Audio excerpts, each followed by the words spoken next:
Hey there everyone, Mychal A. Bryan here from the Oraculos of Astrology with part 2 of our latest Horary Astrology video. We're going to be taking a look at a question in which a lady called me late at night and she was like, hey, I want to know if this current person who I'm with is the right person for me to be with.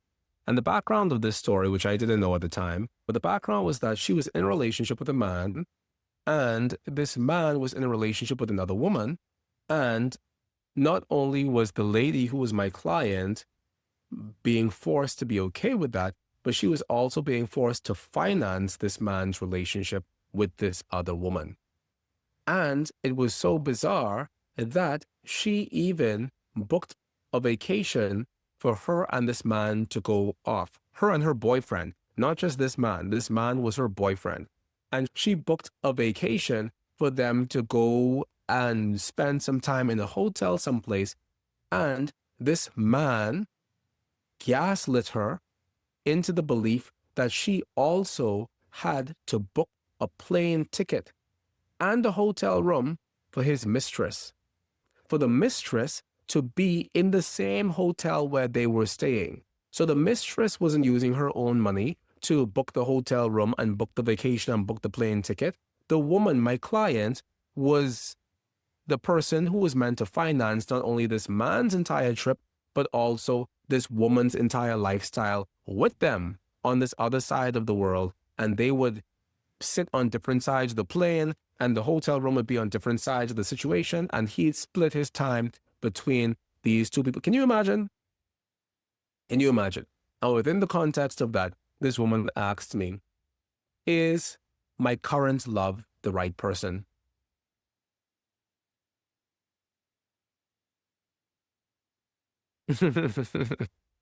So in the last recording, we saw that this lady was in her 12th house and relatively not doing so good there because she is in her domicile, which should be a good thing, but she's also retrograde, which means she feels as if she's taking one step forward and two steps back. And as you now know the story, you can tell that this is a very regressive sounding story.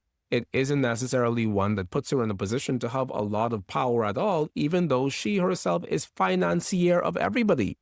She herself is financing everything, but it doesn't put her in a position to actually be powerful or actually view herself as being powerful because she's leaving herself at the disposal of this man and his desires. So here she is in her 12th house. What do the ancients tell us the 12th house is? They tell us the 12th house is the house of self-undoing. If that story I just told you doesn't sound like a self being undone, then call me Freddie. Because that is literally self-undoing. In every stretch of the imagination, I am undoing the integrity of myself by not only financing your lifestyle, but financing the lifestyle of your mistress and needing to suck it up and be okay with it. I am undone. All of my zippers have been unzipped. I'm fraying at the seams. I am absolutely positively undone. But it's not just undone. Who undone? Me undone. Because it's the house of my self-undoing, isn't it? And so with it being the house of my self-undoing, I can't even feel as if there's some vitality left here or some level of pride or some level of embarrassment, because how can I be embarrassed when I'm the one who shot myself in my own foot? So here she is in the house of her self-undoing, and a lesson that's needing to be learned is that a lot of the bondage that you find yourself in is actually bondage that you're keeping yourself in, and it's not necessarily something that you need to be in the first place. And the fact that you feel as if you have no other options, it's a part of what's contributing to the level of undoneness that you find yourself currently experiencing. So that's her within the 12th house. Now we go look at this man. And, I don't like to be so passionate about things, but when you hear a story like that, and guess what? I'm never passionate in any reading that I give, because when I'm in a reading, I want to be cool and calm as a cucumber. And I don't want for anybody to say to me that I, projected my own whatever onto their situation. So let me be my cool cucumber as I'm going to be, because I want for you to know that I'm giving you something that's arising from a heart of objectivity. But what is it now? This is 6 years after the fact. 6 years after the fact, I can say how I really feel. This was some BS. honestly. This whole story just reeked of cow excrement. So now we come over here and we see the man. And who is the man? The man is the sun at 14 degrees of Cancer, 42 minutes in the 6th house. Derived houses are a very important part of our Horary astrology practice. It's something that I speak about profusely in both of my first 2 books. Does that even make sense? Both of my first 2 books? Anyway, it's something I speak about profusely. Can profusely even be used in that way? It's something I speak about a lot. In this book, Horary Astrology and the Natal Promise, which is book 2. And this book, Mastering Traditional Astrology, which is book 1. These 2 books, I talk a lot about derived houses because it's a very important thing.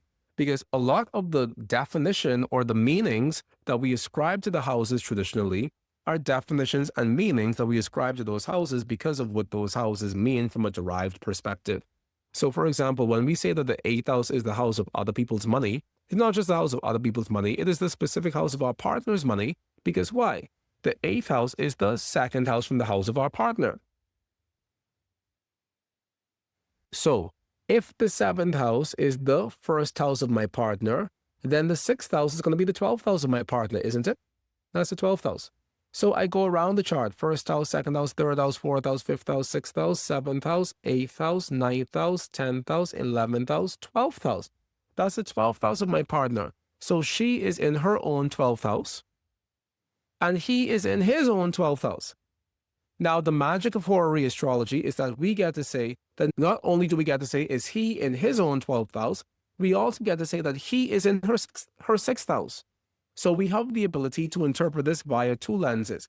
I can say to her, this man is located in your house of stress, and therefore he is the very bedrock upon which your stress is built.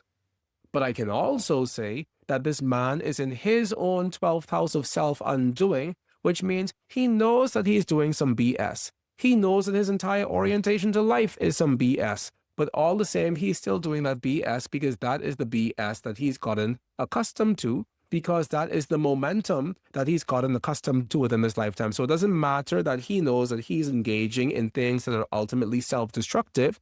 It's his comfort level. As many of us engage in things that are self-destructive or that cause us to destroy ourselves because those things are representing our own comfort levels. Now, beyond all of that, I know that the sun has no major essential dignity in Cancer because the sun is not the domicile ruler of Cancer, nor the exaltation ruler of Cancer. The sun is not the triplicity ruler of Cancer, not in the daytime, nor the nighttime, nor participating. The luminaries don't have terms or bounds in any of the signs of the zodiac, so that's not going to be a thing either. And I know that the sun isn't a face ruler anywhere in Cancer because Venus is ruling the first 10 degrees of Cancer, Mercury is ruling the second 10 degrees of Cancer, and the moon is ruling the last 10 degrees of Cancer as far as face rulership is concerned. So this sun is peregrine. What does a peregrine planet mean, and what is a peregrine planet? A peregrine planet is a planet that cannot tell its backside from its behind because it is lost and confused in the world, and it's just doing anything that it can do to get by. So I said to her, this man looks as if he's lost and confused in the world, and as if he's just doing anything he can to get by because he finds himself in a difficult situation, and as a result of that, he's trying to survive the best way he can. He is actively in a survival mode, and you are in that survival mode with him to a very large degree because you are in your 12th house of self-undoing, doing anything that you could think of to get by, even though everything you're thinking of is the wrong thing. And he himself is also doing anything he can think of to get by, even though everything he is doing is causing you stress. How do we know it's causing you stress? Because it's located within your 6th house. And the 6th house is the house of your own stress and anxieties within this lifetime. So we're done with that. The next thing that we do from a horary perspective is we go and we look at the moon, because the moon is going to tell us exactly what's the true desire of this person.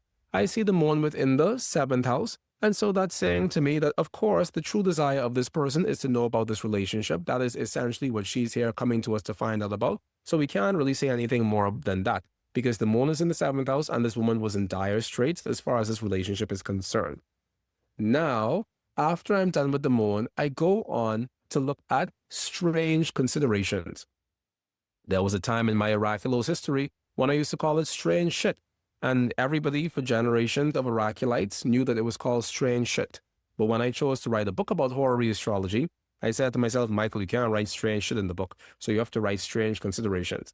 So now we're going to look at the strange shit in the chart, i.e. the strange considerations in the chart, to see if there's other things that provide us information that is noteworthy. Strange consideration number one, as some of you have pointed out earlier, Saturn is in the house of his terrestrial joy. We know that some planets have terrestrial houses of joy, houses that they do well in regardless of the nature of those houses. We know that Mercury is in his terrestrial house of joy in the first house. We know that the Moon is in her terrestrial house of joy in the third house. Venus is in her terrestrial house of joy in the fifth house. Mars is in his terrestrial house of joy in the sixth house. The Sun is in his terrestrial house of joy in the ninth house. Jupiter is in his terrestrial house of joy in the 11th house. And Saturn is in his terrestrial house of joy within the 12th house. So we know that the planets have houses in which they have their terrestrial houses of joy. What does that mean? When the planet is in its terrestrial house of joy, that doesn't mean that the planet is doing better. All that means is that the planet is comfortable. When I'm in my terrestrial house of joy, what does that sound like? It sounds like plain English. It sounds like I'm enjoying where I am. And even if where I am sucks, even if where I am is someplace that no human should be, even if where I am isn't even someplace I would choose to put my dog, I am enjoying where I am because there's something familiar about this place that makes me feel like I am operating from the heart of my bliss. That's what it means to be in your terrestrial house of joy. Saturn, as a malefic planet, is thought to have his terrestrial house of joy in the 12th house because Saturn is a cold and miserable planet, and the 12th house is a cold and a miserable house. And that is why Saturn is in his terrestrial house of joy in the 12th house. Not because being in the 12th house makes Saturn a better player. No, because being in the 12th house makes Saturn more definitely who he is. Cold, stuck, miserable, immovable, and blaming everything and everybody else for his circumstances in his life. So that's where the native finds herself. She's in her terrestrial house of joy, which says to us, hey lady, you are in a situation where you're comfortable. You know it's a bad situation. I know it's a bad situation. The gods that have orchestrated this chart know that it's a bad situation, but you yourself are comfortable. So what can I do if you find yourself in a situation that you're ultimately not trying to change truly, and that's comfortable? So that's the first thing that I saw as far as strange considerations were concerned. Second thing I saw was that for all of this essential dignity she has, she is very much conjunct the South Node. And as you all know from me, I consider the South Node to be one of the toilet bowls within the cosmos. When we dive into our Horary Astrology certification program that starts on January 10th, I will explain to you all about why I think the South Node is one of the toilet bowls in the cosmos and all of the other toilet bowls that I think exist within the cosmos, because it's not just one, because the cosmos has a lot of feces that needs to be recycled, and so the South Node is one of several cosmic toilet bowls that we have. So she is conjunct the cosmic toilet bowl. When you conjunct the cosmic toilet bowl, what happens to you? You get flushed.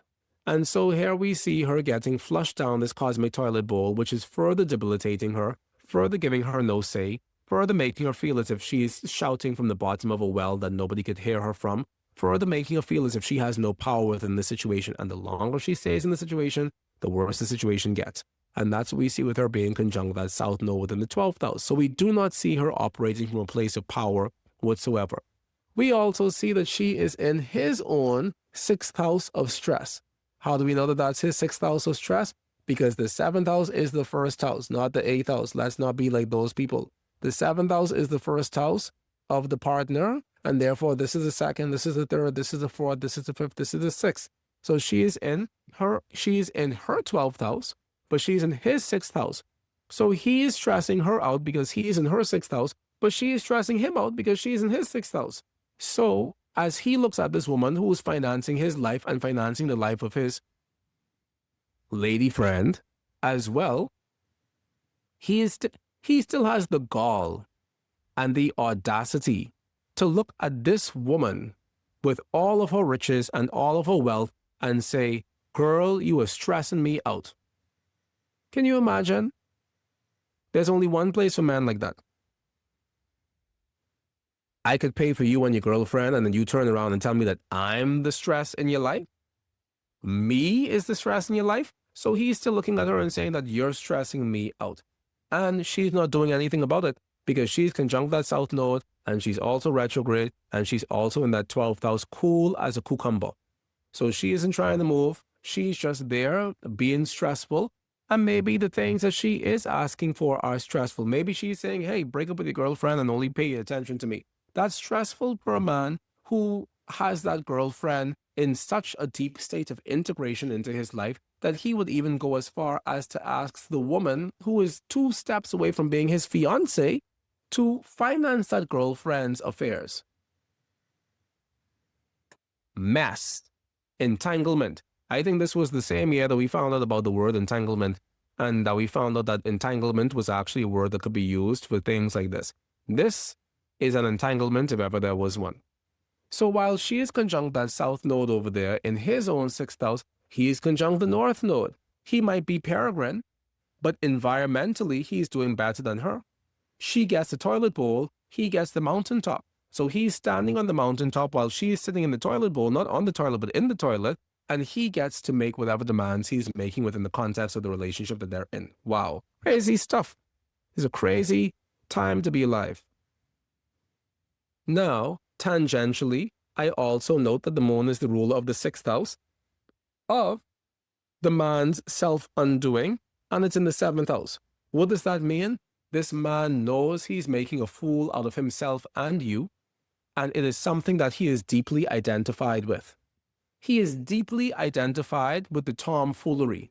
He is deeply identified with the fact that he's going to embarrass you and shame you in the front of people, because that is what he knows how to do. And if he didn't do that, then the whole world would explode. That's something that I said to my mother once. I said to her, if things didn't happen, I said this when I was probably like 10. I said, if things didn't happen exactly the way that they were supposed to happen, the whole universe would explode. And that was even before I started all of this astrology stuff. Something just told me that just landed in my spirit one day. We were driving back home from eating ice cream, and I told her about my imaginary friend. And I also told her that, Mummy, if things didn't happen exactly the way that they were supposed to happen, the entire universe would explode. And to this day, I believe that that is the most divine revelation I've ever received in my life, that if things did not happen exactly the way they were supposed to happen, the whole world would explode. So this man, his purpose in life is to be Dennis the Menace. His purpose in this lifetime is to be a menace to her money. How do we know that he's a menace to her money? Because he's even in the quincunx relationship with her money. This is her money, represented by the 2nd house. This is him at 14 degrees Cancer. This is the money at 16 degrees of Sagittarius. Both the Jupiter ruling the money and the part of fortune which signifies money. He's in the quincunx to both of those things. So this man's purpose in this question is to be Dennis the Menace in relationship to this woman's money. And that's all he's doing, because if he wasn't that, you know what would happen? The whole universe would explode. So that is what we see happening within this chart and within this situation. Now, these are what I call strange considerations. What for me is another strange consideration? The fact that it's the day of depression and it's the hour of depression. Why do I say day and hour of depression? Because it's Saturday, the Sabbath, and it's the hour of Saturn. And I recently was reading something in an ancient Hebrew geomancy book that says that when people or things are born within the hour of Saturn, those people are depressed and loveless. And so here we have this question being asked in this depressing, loveless hour of Saturn. So that's another strange consideration for me personally. Now, another thing that for me is a strange consideration is all of these angles are fixed. When all of the angles are fixed, where do you think you're going? Not anywhere quickly, because the angles set up the framework of the chart. The angles set up the truth or the parameters within which the play or the drama within the chart is meant to play itself out. So if all of those angles are fixed, where do you think you're going? Straight to hell, because the gravity that is associated with these fixed signs is such that it can only pull you down. There is no buoyancy. There is no mutability for you to have other options. There is no cardinality for you to feel as if you can swim upstream. There's none of that. There's only this heavy, dense anchor that either pulls you straight to the bottom of the barrel, pulls you straight to the bottom of the ocean, pulls you straight into the toilet bowl, or pulls you straight to hell. But the point is, it's pulling you in a downward direction, and a part of the downward direction that is pulling this chart in is the direction of it not changing and of this situation not changing. On the topic of the situation not changing, I also note as another strange consideration the fact that we have the IC of this chart, the graveyard of this chart is rooted in Algol. Algol is/was at 26 degrees of Taurus. Algol is representing the most demonic star of heaven. It is the demon star of heaven. It's a star of wailing and gnashing of teeth. So you mean to tell me this whole chart is rooted in Algol, the Medusa's head, the demon star? And we feel as if this situation is going to be anything other than what it's manifesting as? Not I, said the cat. It's a very heavy, very depressive, very problematic situation to be in. So everywhere we go from a strange considerations perspective, we're seeing more and more and more things that look even more and more problematic. We could go on for a long time, but we're not going to go on for a long time because I want for us to begin to see the ways in which we could use horary astrology, not just to say yes or no. The first time I learned astrology with anybody other than myself, that person told me that horary astrology was great for saying yes or no. And I was like, wow, well, I don't want to learn that because why am I going to spend all this time saying yes or no with horary when I already have a tarot practice, I already have a rune practice, I already have the gods on speed dial. Why do I need something that's only going to make me say yes or no? But because of my orientation as a person who has worked with clients for longer than I was even a child, I've worked with clients for the last 20 plus years, I know that yes and no answers is not sufficient for a client. A client needs a container and the story within which to embed that yes or no. Because who's going to pay you money to come and have a reading, and then the only thing you say from that reading is yes or no, and you just dropped your whole $175 for that reading, and then all I could say to you is yes or no? It is ridiculous. So as horary astrologers, we need to be just as competent at the storytelling part of things as we are from a natal astrology perspective, even though we know that at the end of that storytelling, we're still going to get to yes or no. We have to lay out that case. We have to lay out all of the pieces of the evidence, and we have to ultimately see what the outcome is going to be based on the evidence that we're laying out. Because if you just say yes or no, but you cannot give me the container, why should I tell this woman she should continue with this man versus not continue with this man? If you can't give me that in-between story, your arrival at the yes or the no is incomplete. Anyway, so let's go and let's wrap this up because it's time to go and we have places to go. And I'm going to go watch Harry Potter and the Cursed Child tonight. I'm going to the theater downtown in Boston to go live my best life. Okay, so people, we've seen all of this. We've seen the BS within the chart, and we've seen the ways in which this really isn't a good situation. So the next thing that we do after we finish our strange considerations is we go and we explore the aspects. What are the aspects? And in horary astrology, to our great joy, the only aspects that really matter are the aspects between the querent and the quesited. And here we have the querent at 17 degrees of Capricorn, 24 minutes retrograde, and we have the quesited at 14 degrees of Cancer, 42 minutes, and the sun can't go retrograde. But if it could go retrograde, it would probably be retrograde because this man is retrograde as far as men are concerned. And men tend to be retrograde in general, but he's very much retrograde in general and specifically. So we see that they're in an opposition relationship. We see that Saturn is retrograde and going to further tighten the opposition between the Saturn and the Sun. And we see that the Sun is direct because the Sun can only be direct. And so the Sun is going to perfect the opposition to the Saturn. William Lilly and William Ramsey and John Middleton and John Gadbury and all of these astrologers from the 17th century. Another thing that I don't personally agree with is this highlighting of William Lilly, as if William Lilly was the only astrologer in the 17th century, and as if William Lilly's, everything that came out of William Lilly's mouth was the gospel. I've studied 17th century people and I've studied 17th century astrologers. I haven't just studied astrologers from the 17th century, I've studied people in the 17th century in general. And all of these people were just people. They were really just people. William Lilly was just another person in the 17th century who wrote a book. And this idea that William Lilly was the be-all and the end-all of astrology, and that if William Lilly said it, then that is the gospel, is nuts.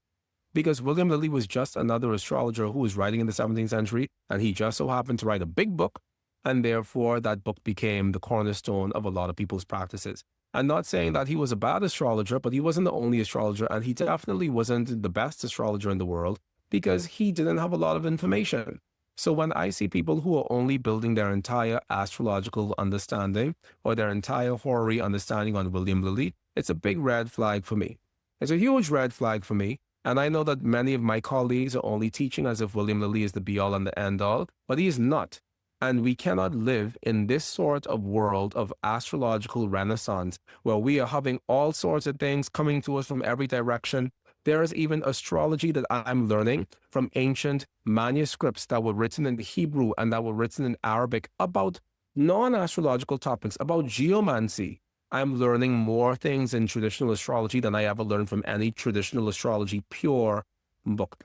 Because all of this is now available to us. So we can no longer have this sense of cult worship as if William Lilly is the be-all and the end-all. And when people come to me and they come at me with the William Lilly, my whole brain just shuts down and it turns into mush.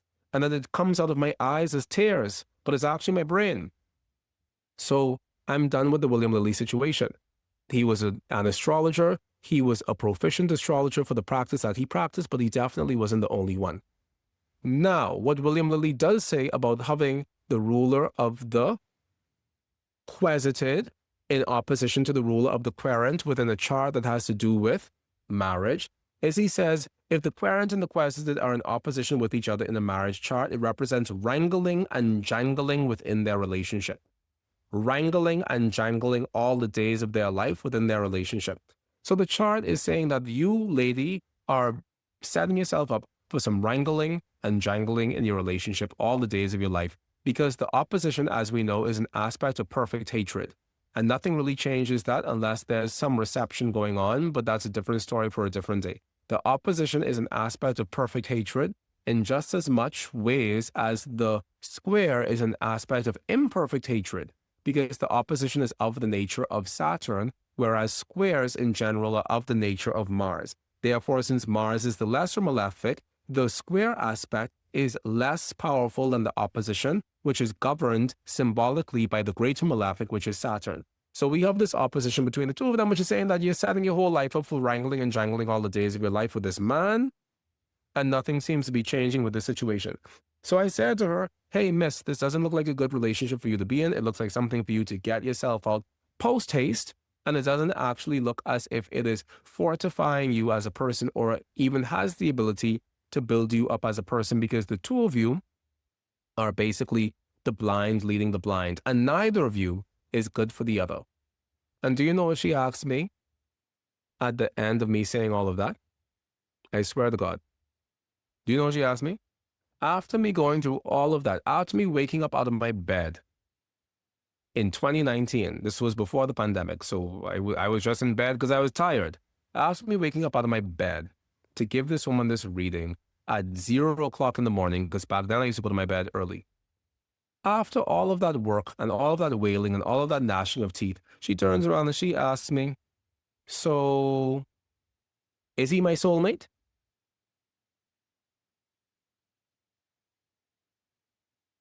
Brain melted, mush, tears, not sorrow, leaking brain is what happened. I don't even know what to say. Because every time I tell that story, I feel like I'm the one who is who's traumatized. It's me. It's me, the trauma. Because sometimes you don't need that money from people for that reading. You just need to send those people straight to Jesus, because there's nothing you could do for some people. But that's the question that she asked, and we aren't here to feel any sort of way about anybody. We are here to know that Horary Astrology is a valid concrete extension of a larger astrological practice. And we're also here to know that it works. I think that that is the big piece of all of this. Now, as you all know, I've written this book on Horary Astrology. And I'm pretty sure that that chart was one of the charts in this book. And remember, this is the book that somebody said, the man does not have any outcomes. I said that whole thing in the book, and I also put the outcome of what the woman asked me, because for me, I felt like just leaving that outcome was sufficient to show her own internal working mechanism. But apparently that pissed people off, and they wrote reviews that said that the man has no outcomes in his book. The book is full of outcomes. And in this situation, you can see what the outcome is, because where to go next from there? Do I call her back in 10 years and ask her how the relationship is going? Do I go and do that and waste my time and re-traumatize myself? No. So anyway, if you would like to purchase this book, you can do so. It is Horary Astrology and the Natal Promise. And I think Jesse's putting the Amazon link down below. You can purchase it on Amazon. I am also at this moment giving readings, which is something that I love doing, and it's something I never stop doing. We're doing our written reports, our written horary reports, which you can find on the website. It's called the Celestial Oracle. Last month, we were doing it in one format, and it really tired me out because I was doing the horary and the geomancy and the tarot and all of this stuff, and it really, really wore me through the ground, basically. And so now we're doing a 2-oracle situation. I'm going to give you a full delineation of one of the oracles and then integrate other oracles as I see fit, so that I could get you your reading in a faster manner, and so that you could also have the insight that you're looking for. So if you want to book a reading with me, please feel free to go to the website, and Jesse just put that link down below in the chat as well, the Celestial Oracle, and we only have 12 slots. And they do tend to fill quickly because I only open my schedule for 12 slots every month from a written report perspective. And I open my schedule for, I think, about 10 slots every month from a Zoom call perspective. So you can go on the website now, and I think you can find both my written reports availability and my Zoom one-on-one reading availability for all forms of astrology, whether it's natal astrology, medical astrology, predictive astrology, you name it. And ultimately, people, at the end of the day, the whole purpose of me coming here and spending this time with you, beyond the fact that I just love being with you and the fact that you all just really make me happy to be alive and you all just make me happy to be doing this work, is because we do have our upcoming Horary Astrology certification program, which is starting this coming January 10th, 2026.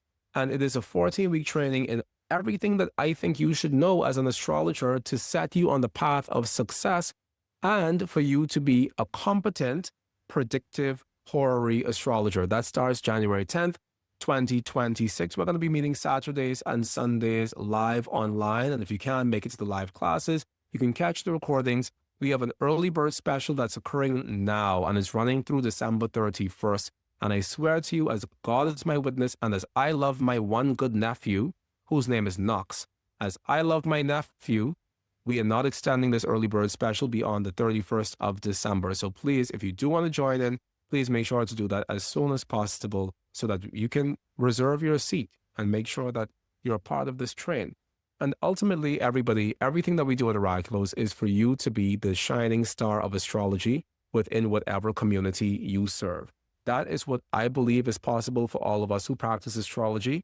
I believe in elevating the standard of our astrology, and I believe that Oraculos is a place where the standard of all astrology is elevated. I don't think that people do medical astrology like us. I don't think people do natal astrology like us. I think that Oraculos is truly the golden standard. If you want to learn how to be a concrete, technical, predictive, accurate, and crystal clear astrologer, that is something that we offer within the context of our educational programs here at the Oracular School of Astrology.